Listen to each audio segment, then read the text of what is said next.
We're just in shock that this could come to our small community. Hearts are heavy tonight in Alamogordo after one of their own was killed in the line of duty. This isn't something that we expect to happen to a small town.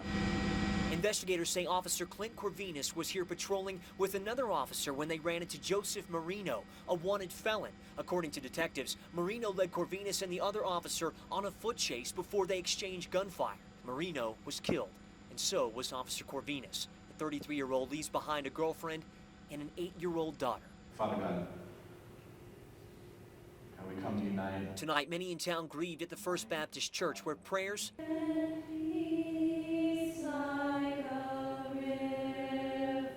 and hymns were sang. To these families, know you're not alone, that there's a community here that loves you. Outside, the town's chief of police was comforted by many. Rocky Galassini's husband is a former cop. She can't imagine what Corvinus' family is going through right now, knowing Clint won't be coming home tonight. The sound that is so joyous to us is the Velcro coming apart. We know that our loved one is home and safe, and Clint won't be making those sounds anymore. As the sun went down, the lights at the Otero County Fallen Officers Memorial nearby came on. It's a sovereign place in Alamogordo, a place where Corvinus' name will soon be added. They have my heart, my soul. Our officers work hard in this state, and you're going to shoot them? Flashing lights took over I-25 in Albuquerque as the body of fallen Alamogordo officer Clint Corvinus headed home. I think it's heartbreaking. They laid their lives out for us. And waiting for him is a community that's prepared to give him a hero send-off. There's no greater gift than for a man to give his life for someone else. Investigators say Corvinus was shot and killed yesterday by Joe Marino during a foot chase. Marino, a wanted felon, was killed after gunfire was exchanged. Corvinus leaves behind a girlfriend and an 8-year-old daughter. People in town are calling his death absolutely senseless. That baby's going to grow up without a daddy. That's just unheard of. I mean, why would you do that to him? One by one today, folks came to Alamogordo PD to pay their respects. Corvinus' squad car sits empty nearby. Many left flowers, cards, and said prayers for Corvinus' family. James Belver met Corvinus while he was on patrol and called him a wonderful guardian for the community. I honor him as a hero, as a public servant that woke up every morning to put on that badge and put on that uniform to serve and protect this city. Those close to Corvinus told us he loved to work out and ride his motorcycle. They say he never stopped smiling and treated his job every day like it was his true calling, a calling he gave his life for. He was somebody's brother, father, son, and it's heartbreaking. Deandre Hilliard will miss a familiar smile she used to see every day, a smile that belonged to fallen Alamogordo police officer Clint Corvinus. Every time he saw us, he spoke. Every time.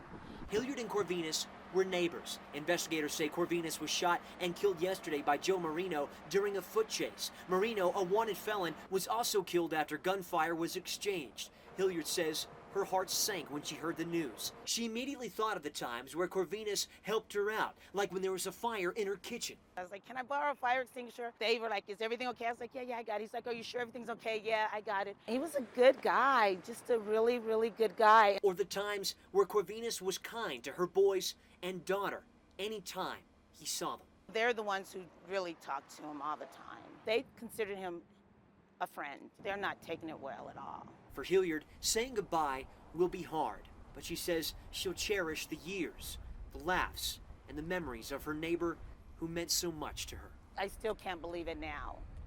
It's just like, there's no words for it. I mean, I can't even explain it. It's just so unreal. Only sirens could be heard,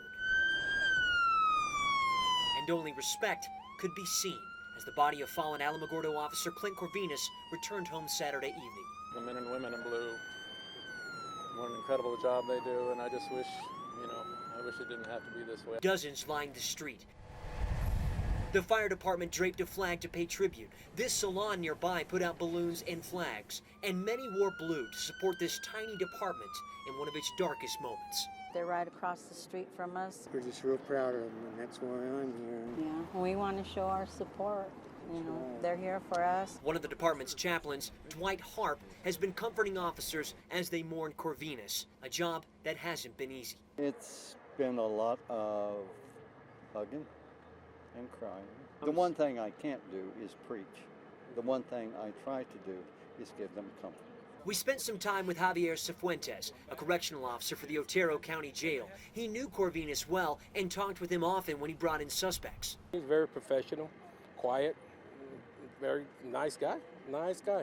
I mean, one word, hero. But Cifuentes also knew Joe Marino, the man who investigators say shot Corvinus. Cifuentes says Marino was always in and out of jail, but he was just a local guy. I didn't think it would come down to this. Let's put it that way. as the motorcade moved on, so did families and total strangers. But they likely won't forget this photo. Many call it a portrait of a hero. Matt Howerton, KOAT, Action 7 News. Yeah, Doug and Shelley, the chief tells us that this is a very emotional time for his department, but he wants to stress just how important it is to give Officer Corvinus a hero send-off. After arriving in Alamogordo Saturday, Officer Clint Corvinus' body now rests inside the Hamilton Odell Funeral Home. His brothers in blue are now watching over his body, while the department and Corvinus' family finalize funeral arrangements. Investigators say Corvinus was shot and killed Friday morning while chasing wanted felon Joe Marino. Gunfire was exchanged. Corvinus and Marino were both killed. We just couldn't help but get emotional, and ever since then, you know, I wake up and I think of the officers that are going to get up and go do their job. In the meantime, the town of Alamogordo continues to support Corvinus' family. After church this morning, many added on to this memorial outside Alamogordo PD. Children at Iglesia Triunfante across the street made these cards in Sunday school and left them there, but they wouldn't be the last. In times like this, we need to get together and pray and hope for the best. And as Alamogordo prepares to lay Officer Corvinus to rest, many say they'll be at his funeral to say goodbye, to show respect, but to ultimately say thank you for all he's done. The chief also told me this morning that he and his officers are so grateful to the town of Alamogordo for showing so much support to the department in one of its darkest moments. In Alamogordo, Matt Howerton, KOAT Action 7 News. Every day, 6-7 times a day, every time we talk on the phone, every time we see each other, we tell each other we love each other. Like the family of slain Alamogordo officer Clint Corvinus, Irene Marino is also preparing for an emotional goodbye. Detectives say Corvinus was shot and killed Friday while chasing Marino's brother Joe, who was a wanted felon. Investigators say Marino had a gun, and after an exchange of gunfire, both Corvinus and Marino were left dead.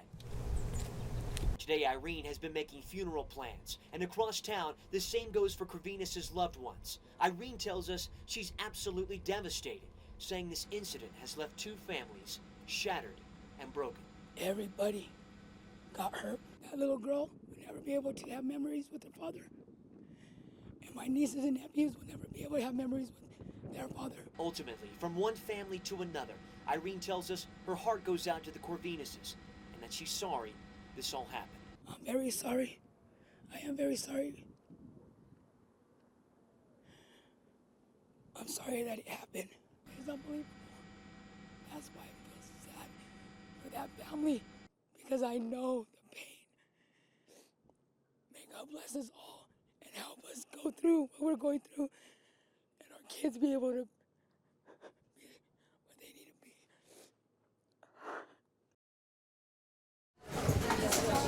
Enormous lines, stranded passengers, and police everywhere. This was the Sunport today after officials say agents found some kind of suspicious device at the TSA security checkpoint. We just showed up and there was lines all over the place. I don't know how long we're going to be stuck here. Measures are being taken at the airport in Albuquerque.